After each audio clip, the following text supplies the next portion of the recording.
हुकूमत और पीटीआई के दरमियान मुज़ाकरात हो रहे हैं या फिर मुज़ाकरात नहीं हो रहे। अगर मुज़ाकरात हो रहे हैं तो फिर हुकूमत और पीटीआई दस्त गिरेबां क्यों है? अगर मुज़ाकरात हो रहे हैं तो फिर ये एक दूसरे पर इल्जाम तराशी और बहतानबाजी क्यों की जा रही है? ये तहफ़्फ़ुज़ात का इजहार क्यों किया जा रहा है? पीटीआई अगर मुज़ाकरात से फरार चाहती है तो फिर फरार का सीधा रास्ता अख्तियार क्यों नहीं करती? और फिर हम डिस्कस करेंगे कि 190 मिलियन पाउंड केस का फैसला मौखर करके हुकूमत ने खुद को एक्सपोज कर दिया है। हुकूमत ने खुद को किस तरह एक्सपोज किया है और इस फैसले का मुकम्मल तौर पर पस मंजर क्या है कि शायद ये 2025 बिलावल भुट्टो जरदारी की जिंदगी का आखिरी साल है। लेकिन इस सिचुएशन में मैं आपको बताऊंगा कि भुट्टो खानदान इस वक्त तक किस तरह के हादसात से दो चार होता रहा है।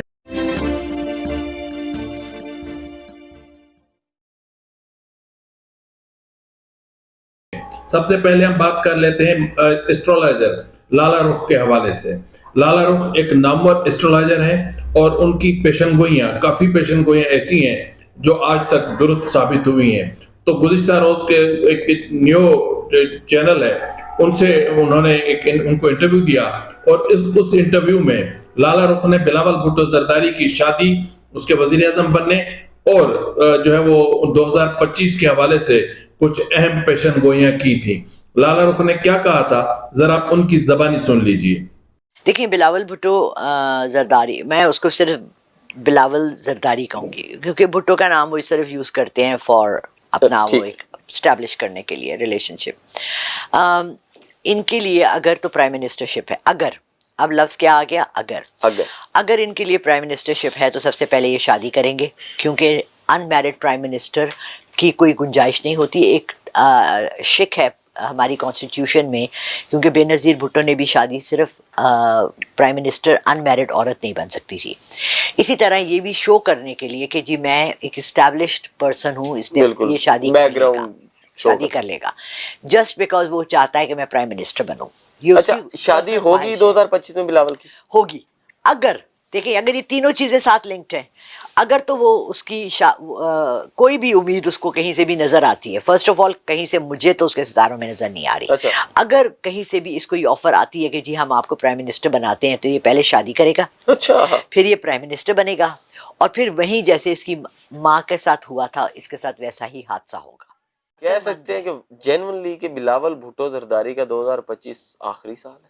अगर तो उन्होंने ये गलती कर ली कि वो फ्रंट लाइन पर आ गए। ट्रू पॉलिटिशियन जो है ना हमारे पाकिस्तान में एक ही है, वो है आसिफ जरदारी। ठीक है, गॉडफादर के आगे जो उसका बेटा था ना, जिसको उड़ा दिया था, अगर तूने वो फिल्म देखी है तो वो है बिलावल भुट्टो। अल्लाह ना करे कि बिलावल ये गलती कर बैठे। इसके बाद आप खुद भी परेशान हो गए होंगे कि बिलावल भुट्टो जरदारी इस वक्त वो सियासतदान है कि जिसकी पाकिस्तान को सख्त जरूरत है। जी नाज़रीन, बिलावल भुट्टो जरदारी नौजवान सियासतदान और उभरता सितारा, और इस वक्त बिलावल भुट्टो जरदारी की आलमी सतह पर जिस तरह पजीराई हो रही है, या जिस तरह जुल्फ़िकार अपना बिलावल भुट्टो जरदारी को तरजीह दी जा रही है, ये एक इंतहाई अहम मामला है। ये भुट्टो खानदान का एक तारीख है कि इनके फैमिली में जवानी में ही बहुत ज्यादा अमवात हो जाया करती हैं। मैं जब शहीद मीर मुर्तज़ा भुट्टो के हवाले से किताब लिख रहा था, तब मेरे सामने एक ऐसी चीज आई थी कि जिसको देख के मैं खुद हैरान हो गया था कि जुल्फ़िकार अली अपना जो शाहनवाज मीर मुर्तज़ा भुट्टो को जिस तरह उनकी जान ली गई, या जिस तरह उनको शहीद किया गया, इसी तरह इनके जो मीर मुर्तज़ा अव्वल थे, उनके साथ भी इसी तरह के ही हालात और वाक़यात गुजरे और उनकी जान भी इसी तरह ली गई थी जिस तरह मीर मुर्तज़ा भुट्टो की ली गई थी।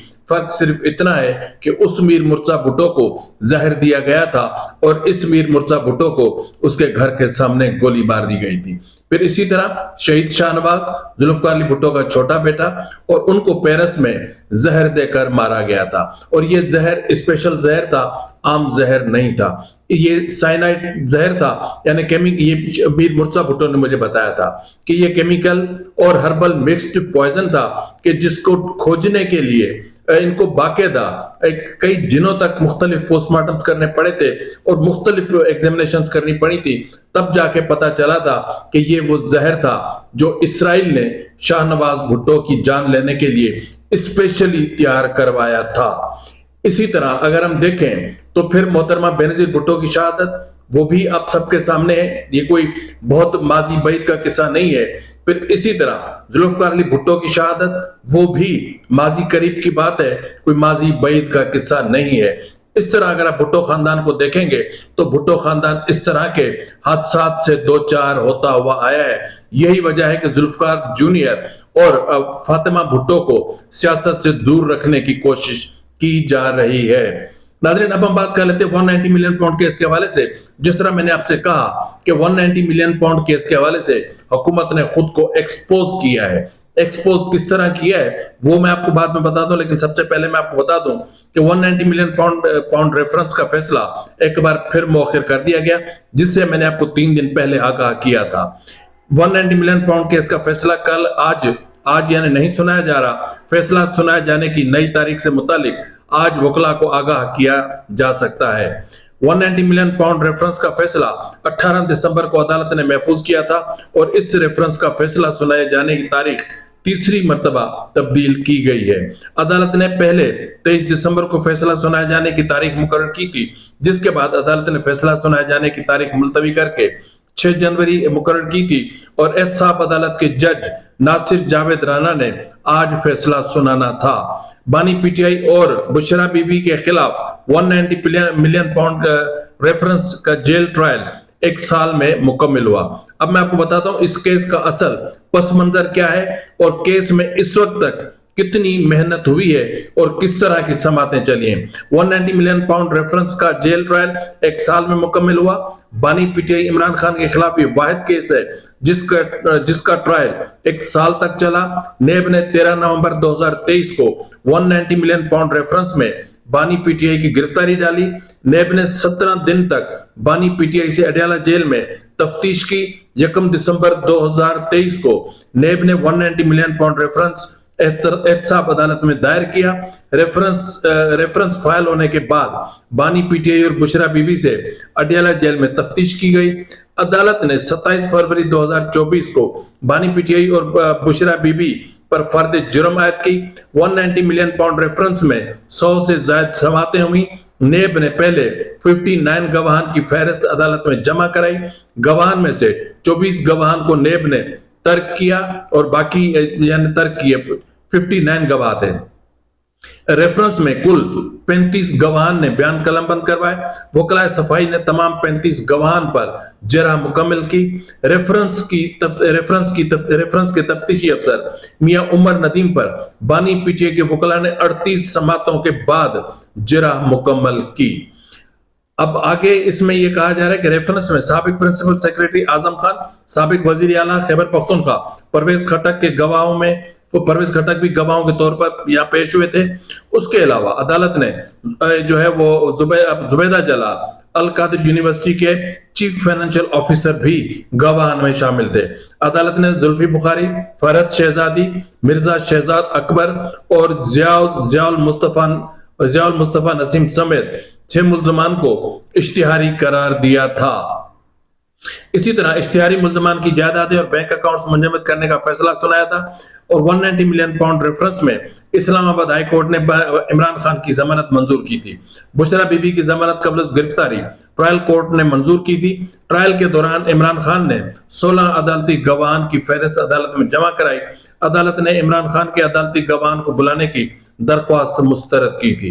इमरान खान ने अदालत से अपने हक में गवाह पेश करने की दरख्वास्त की थी। बाद में बानी इमरान खान ने गवाह पेश करने के बयान से पीछे हट गए थे। 190 मिलियन पाउंड रेफरेंस में 4 मरतबा जजेस तब्दील हुए।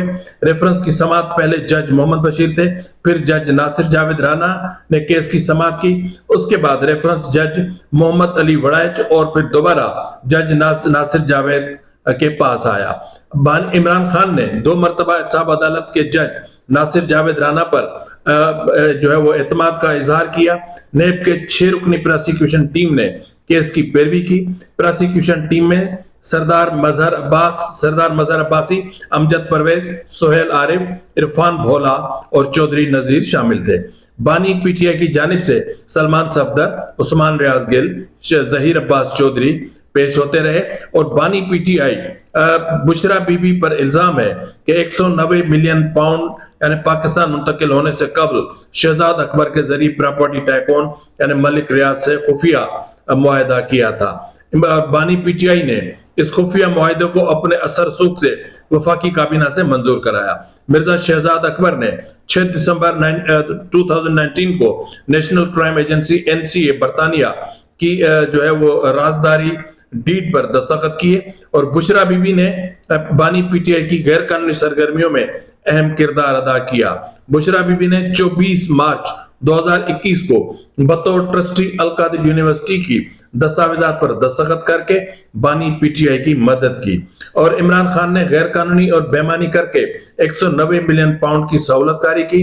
खुफिया मुआहदे के जरिए 190 मिलियन पाउंड हुकूमत का असासा करार देकर सुप्रीम कोर्ट के अकाउंट इस्तेमाल किया गया और बुशरा बीबी और इमरान खान ने फरद शहजादी के जरिए मोड़ा नूर इस्लामाबाद में 240 कनाल अराजी हासिल की। इमरान खान और बुशरा बीबी करप्ट प्रैक्टिसेस में मुलविस पाए गए और इमरान खान ने वज़ारत उज़्मा के दौरान प्रॉपर्टी टाइकून मलिक रियाज से गैर कानूनी माली फवायद हासिल किए। इमरान खान ने जुल्फी बुखारी के जरिए मलिक रियाज से अलकादिर यूनिवर्सिटी के लिए 458 कनाल अराजी हासिल की। अप्रैल 2019 में अलकादिर यूनिवर्सिटी का जबकि कोई वजूद था ही नहीं।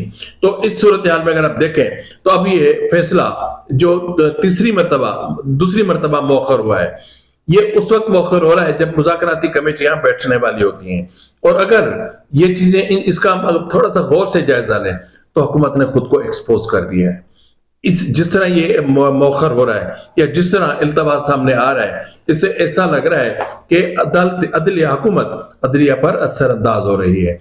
अदलिया में मनपसंद जजेस को बिठाकर और फिर मनपसंद फैसले लिए जा रहे हैं और अब 2 मरतबा ये अगर मौखर होने के बाद अगर कोई तकनीकी और मजबूत तकनीकी वजूहत सामने नहीं आती तो यूं समझ ले कि ये फैसला भी मुतनाज़ होगा और इस फैसले को हुकूमत ने या फिर पीटीआई की हिकमत अमली के आगे लाइल्म होने की वजह से ताखीर पे ताखीर करके इस तरह एक उसको मुतनाज़ बना दिया है कि कल को जब ये मामला हाई कोर्ट में जाए तो फिर यूं समझ लें कि वहां पर वो फैसला आए जो पीटीआई चाहती है और हुकूमत भी यही चाहती है कि अगर मुज़ाकरात किसी अच्छी तरफ जाते हैं, अगर मुज़ाकरात किसी मुफाहमत की तरफ जाते हैं तो फिर 190 मिलियन पाउंड केस का फैसला अलग होगा, यानी इस तरह का फैसला होगा कि जिसको हाई कोर्ट में जाके उड़ाया जा सकता है या इमरान खान को रिलीफ फराम किया जा सकता है। लेकिन अगर मुज़ाकरात किसी तरफ नहीं जाते या कोई इन मुज़ाकरात में कोई मुफाहमत नहीं होती तो फिर फैसला वही आएगा जो रियलिटी है इसकी और जो रियल में है, जो हकीकत में है, जिस पर इतना सारा टाइम और इतना सारे अखराजात और इतना सारा अदालत का वक्त लगा है। अब अगर हम बात कर ले हुकूमत और पीटीआई के दरमियान डील की, तो अगर मैं पीटीआई को देखूं तो पीटीआई कह रही है कि हमें डील दो, फिर कह रही है कि डील भी हमारी मर्जी की दो, फिर कह रही है कि पीटीआई जो हमारे माजी में जो कुछ किया उस पर मिट्टी डाल दो, खत्म करो, फिर कहते हैं कि लड़ाई माफ करो, अल्लाह का घर साफ करो, माजी को भूल जाओ, चलो आगे चलते हैं, 9 मई को भूल जाओ, कुछ नहीं हुआ था, कहां कुछ हुआ था, हमने तो कुछ नहीं किया था, फिर 26 नवंबर पे भी मिट्टी पालो, चलो हम आगे चलते हैं। तो आगे चलते चलते इस वक्त इस मकाम पर ये 2 बैठकों में ही ये मुज़ाकराती कमेटी अपनी अहमियत, अपनी वक़्त खो चुकी है। अब इस कमेटी के पास कोई इखलाकी जवाज बाकी नहीं रहता कि मुज़ाकरात के अमल को बाकी जारी रखा जा सके, क्योंकि ये पिछले कुछ दिनों से ही आप देख लें कि किस तरह के तहफ़्फ़ुज़ात का इजहार किया जा रहा है, किस तरह शक़ूक़ व शुबहात की बात की जा रही है। और गुज़िश्ता रोज जिस तरह असद के सर का स्टेटमेंट सामने आया उसके बाद तो फिर कोई गुंजाइश ही नहीं बचती। फिर साहिबजादा हामिद रजा का एक ट्वीट सामने आता है जिसमें वो हुकूमती कमेटी को बेअख्तियार कमेटी कहते हैं। एक तरफ तो असद कैसर कहते हैं कि हम तो टपाली हैं, हम तो सहूलतकार हैं, हम तो हुकूमत का पैगाम इमरान खान तक ले जाते हैं, और दूसरी तरफ हामिद रजा कहता है कि हम तो बाख्तियार हैं, हमारे पास फैसले करने का अख्तियार है। अगर आपके पास फैसले करने का अख्तियार है तो फिर आपको बार बार अडयाला जाने की जरूरत क्यों है, और आप क्यों चाहते हैं कि हमें इमरान खान तक बगैर किसी तातुल के रसाई चाहिए? यानी हम चाहें तो 1 घंटे में 3 बार चले जाएं तो चले जाएं, चाहे तो इमरान खान के साथ बैठकर चाय पिए तो पिए, चाहे तो हम बैठकर एक दूसरे को शेरो शायरी सुनाएं तो सुनाएं, चाहे तो फज्जे के पाए लेकर जाएं और इमरान खान को खिलाएं तो खिलाएं। मतलब इतने हम आजाद हों। हम चाहें तो पीटीआई के जो लोग जेल में पड़े हुए हैं उनके पास बगैर किसी शेड्यूल के चले जाएं और हमारे पास एक पास हो, और जब हम किसी भी जेल के गेट पर दिखाएं तो जेलों के दरवाजे खुल जाएं और हम जाकर उनके साथ बैठ जाएं, और फिर ये कह देना कि जी इस्टेब्लिशमेंट को बीच में ले आओ। Military establishment as a guarantor बीच में है क्योंकि मौजूदा हुकूमत बेअख्तियार है, और हुकूमत कह रही है कि हम बाख्तियार हैं, तुम बेअख्तियार हो। तो जब बात बेअख्तियारी और बाख्तियारी की आ जाए, जब बात कबूलियत और नाकबूलियत की आ जाए, जब बात बदएतमादी की आ जाए, जब बात तहफुजात की आ जाए, जब बात शकूक व शुबहात की आ जाए, तो फिर आप ही मुझे बताएं कि क्या ऐसी कमेटी के पास कोई अखलाकी जवाज रहता है कि ये दोनों कमेटियां बैठकर और सरकारी खजाने से चाय पिए, बिस्किट खाएं, केक खाएं, और उसके बाद फिर टाइम आ जाए फिर रिफ्रेशमेंट करें, फिर कबाब खाएं, फिर जो है वो मुर्ग मुसल्लम चाटें और फिर चले जाएं? क्या इस कौम का पैसा इससे हरामियों, बहुत माजरत के साथ, क्या इस कौम का पैसा इन लोगों के लिए है कि ये बैठें अयाशियां करें? इस कौम का पैसा इस मुल्क की, इस अवाम की तरक्की के लिए, इस तरह के लिए नहीं है। बहरहाल असद कैसर ने तो जो कहा सो कहा। इसी तरह हामिद रजा ने भी गुज़िश्ता रात आपने सुना होगा कि उन्होंने क्या फरमाया। इरफान सिद्दीकी साहब जो इस कमेटी के अहम रुकन भी हैं और हुकूमती कमेटी की तरफ से फोकल पर्सन भी हैं, उन्होंने भी इसका फिर जवाब दिया है, और जवाब जरा कड़ाके का है। उन्होंने कहा है कि वो जिसे स्टेक होल्डर कहते हैं उनकी जानिब से इनके लिए दरवाजा नहीं खोला गया।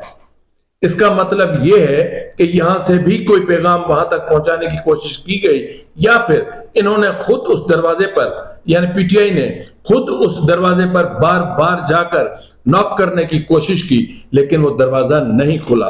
आगे कह रहे हैं वो जिसे स्टेक होल्डर कहते हैं उनसे बात करने के लिए 2-2.5 साल तक ये कोशिश कर चुके हैं, और किस तरह की कोशिश नहीं की, कितने तरले नहीं किए, कहां कहां नाक नहीं रगड़ी, फिर भी वो दरवाजा इन पे नहीं खुला और आज तक नहीं खुला।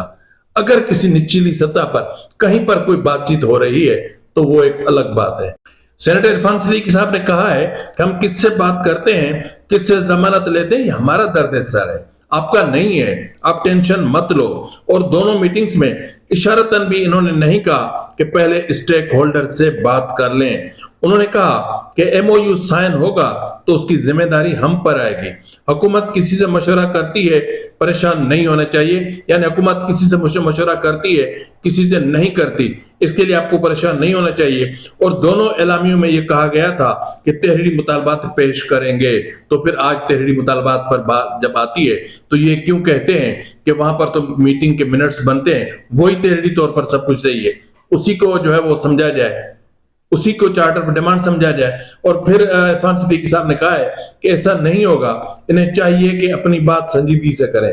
अगर वो कायल नहीं कि स्टेक होल्डर्स हमारे साथ हैं तो फिर उन्हें शुभात नहीं होने चाहिए। यानी अगर वो कायल हैं, जिस तरह साहिबजादा हामिद रजा ने भी कहा कि हमें पता है कि उनकी मंजूरी के बगैर हुकूमत हमसे बात नहीं कर रही, और असद कैसर को भी ये बात अगर समझ में आती है कि जो मौजूदा हुकूमत है वो एस्टेब्लिशमेंट के आशीर्वाद के बगैर बात नहीं कर सकती और उनके आशीर्वाद से ही बात कर रही है, तो फिर ये पैगाम क्यों दिया जा रहा है, ये बात क्यों कही जा रही है कि पहले मिलिट्री एस्टेब्लिशमेंट को ले आओ, ताकि वो बीच में बैठे, ताकि फिर कोई भाम न रहे, ताकि फिर कोई शकों को शुबात न रहे। तो सीधी बात यह करें कि आपने इन मुज़ाकरात के जरिए हुकूमती कमेटी को इस्तेमाल करते हुए किसी ना किसी तरीके से इस्टेब्लिशमेंट तक पहुंचने की या वहां तक बराह रास्त होने की या डायरेक्ट होने की कोशिश की है। ये इस कमेटी के जरिए आपने, इन मीटिंग्स के जरिए आपने, ये हम नहीं जानते, ये पूरी कौम जानती है। अब ये आपकी इज्जत का सवाल है, अब ये आपके इज्जत का सवाल है, अब ये आपकी सियासी साख का सवाल है कि अब जो भी मीटिंग होती है उसमें या तो आप तहरीरी तौर पर चार्टर ऑफ डिमांड लें या तो फिर कबूल करें कि हम उस हुकूमत के अलावा हम इनसे बात नहीं करेंगे। एक तरफ तो आप कहते हो कि हमारा जो मीटिंग है वो 31 जनवरी से आगे, हम इस टाइम फ्रेम से आगे हम नहीं जा सकते। अगर इमरान खान को छोड़ दिया जाता है, अगर हमारे लोगों को छोड़ दिया जाता है जो जेलों में पड़े हैं, तो उसके बाद टाइम फ्रेम बढ़ाने पर बात की जा सकती है, सोचा जा सकता है, लेकिन मौजूदा हालात में इस तरह नहीं होगा। तो ये जो मुज़ाकरात हो रहे हैं ना, ये पीटीआई मुज़ाकरात में संजीदा नहीं है। और अगर हुकूमत संजीदा ना होती तो कमेटी 2-3 अरकान पर मुश्तमिल होती, एक एक जमात से एक एक बंदा ले लिया जाता और फिर वो बैठ जाते, गपशप करते और फिर चले जाते। हुकूमत ने जिस तरह की कमेटी बनाई हुई है, इसका मतलब यह है कि जिस कमेटी में नायब वजीर आजम शामिल हो तो क्या वो कमेटी बेअख्तियार होगी? जिस कमेटी में जो है सीनियर तरीन वज़रा शामिल हो, क्या उस कमेटी की कोई अहमियत नहीं होगी? और अगर जिस कमेटी में हुक्मरान जो है वो जमात के इंतहाई सीनियर पॉलिटिशियंस मौजूद हो, क्या वो कमेटी कोई ऐसी होगी कि जिन पर तहफ़्फ़ुज़ात का इजहार किया जाए? मसला ये है कि जो पीटीआई है वो पीटीआई के पास सियासी सोच ही नहीं है, उनके पास सियासी बसीरत ही नहीं है। वो मामला को अफ़वाह व तफ़हीम के साथ आगे बढ़ाना ही नहीं चाहते। पीटीआई इंतशार थी, इंतशार है, और आज भी पीटीआई इंतशार ही चाहती है। और वो चाहती है कि किसी ना किसी तरीके से प्रेशर बढ़ाया जाए और ऐसा माहौल पैदा किया जाए कि इमरान खान को एग्जीक्यूटिव ऑर्डर के जरिए रिहा किया जाए। एक तरफ तो मीटिंग्स में बैठकर ये कहते हैं कि एग्जीक्यूटिव ऑर्डर के जरिए इमरान खान को रिहा करो, दूसरी तरफ साहिबजादा हामिद रजा जियो टीवी पे आकर कहते हैं कि हम कहते हैं कि हम अदालतों से सुरखरू हो जाएं, हमें एग्जीक्यूटिव ऑर्डर नहीं चाहिए। तो फिर आपको क्या चाहिए? वो कह रहे हम ये नहीं चाहते कि जेलों के दरवाजे खुल जाए और इमरान खान बाहर आ जाए, हम चाहते हैं कि वो पूरे वकार के साथ आ जाए। तो इमरान खान को पूरे वकार के साथ बाहर लाने के लिए आप अपनी सोच को भी तो उस मकाम पर ले जाएं, उस वकार के साथ आप बैठें तो सही, उस वकार के साथ आप बैठकर मुज़ाकरात तो करें। देखें, मिसाल तौर पर इस वक्त जो कमेटी बैठी हुई है, इनमें से जो सियासतदान है पीटीआई की तरफ से, भैया अव्वल तो ये समझ में नहीं आती कि मुज़ाकरात पीटीआई के साथ हो रहे हैं, सुन्नी इत्तेहाद कौंसिल के साथ हो रहे हैं, या कोई एक दूसरी MWV पता नहीं क्या जिस तरह इनके नाम होते हैं जमातों के, उस तरह की किसी जमात के साथ हो रहे हैं, साहिबजादा हामिद रजा और दूसरे हैं, तो क्या उनसे बात हो रहे हैं? अगर पीटीआई के साथ हो रहे हैं तो फिर वो दो पख क्यों लगी हुई है? और अगर वो पख लगी हुई है तो फिर उनके पास अख्तियार कितना है? तो इस वक्त वो उस लेवल की आप बसीरत तो पैदा करो, उस लेवल की आप सोच तो पैदा करो, उस लेवल की आप वसील नजरी के साथ बैठकर आप मुफाहमत की तरफ आगे हाथ तो बढ़ाओ। क्या आपको पता नहीं है कि जब दो फरीकैन मुज़ाकरात की टेबल पर आते हैं तो कभी किसी को 4 कदम पीछे हटना पड़ता है, तो किसी को 2 कदम पीछे हटना पड़ता है, किसी को अपनी बात से पीछे हटना पड़ता है, किसी को अपने जंगबंदी भी होती है। यानी जब मुज़ाकरात हो रहे होते हैं तो ऐसा नहीं होता कि एक तरफ बात हो रही हो, एक तरफ जंगबंदी, एक तरफ जंग हो रही हो, दूसरी तरफ बात हो रही, तो मुज़ाकरात के दौरान जंगबंदी होती है। ये आपकी कौन सी सियासी बसीरत है कि एक तरफ तो आप नेगोशिएशन की टेबल पर बैठे हुए हैं और दूसरी तरफ आप कह रहे हैं कि हम तो सिविल नाफरमानी की तहरीक की कॉल वापस नहीं लेंगे। ये आपकी कहां की सियासी बसीरत है? फिलहाल के लिए इतना ही, मिलते हैं अगले प्रोग्राम में, तब तक इजाजत दीजिए। फिर अमान।